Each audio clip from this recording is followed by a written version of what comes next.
ज़राए के मुताबिक सिर्फ कराची में इसके 800 से ज़ायद मुस्तकिल कस्टमर्स थे और सप्लाई के लिए इसने मुस्तकिल राइडर्स रखे हुए थे जो मुबैना तौर पर घरों तक डिलीवरी दिया करते थे। सोचिए, जहां लोग फूड डिलीवरीज का इंतज़ार करते हैं वहां ये नेटवर्क मुबैना तौर पर नशा घरों तक पहुंचा रहा था। अब ज़रा अदालत का मंजर भी सुन लीजिए।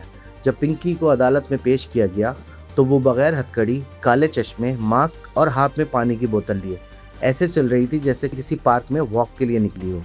और सबसे हैरानकुन बात, पुलिस एहलकार इसके पीछे एहतराम से रास्ता दिखाते हुए चल रहे थे। ये मंजर सोशल मीडिया पर वायरल हुआ और लोगों ने सवाल उठाया कि आखिर ये मुलजिमा थी या कोई वीआईपी शख्सियत। व्यूअर्स, ये कहानी सिर्फ एक औरत की नहीं बल्कि इस पूरे सिस्टम की है, जहां पैसा, ताकत और ताल्लुकात बाज़ औक़ात कानून से भी ज़्यादा मजबूत दिखाई देते हैं। अब आगे बढ़ेंगे और जानेंगे कि पिंकी ने ये नेटवर्क कैसे बनाया, किन ताकतवर लोगों के नाम सामने आ रहे हैं और आखिर क्यों कहा जा रहा है कि इसने मुंह खोल दिया तो बहुत कुछ हिल सकता है।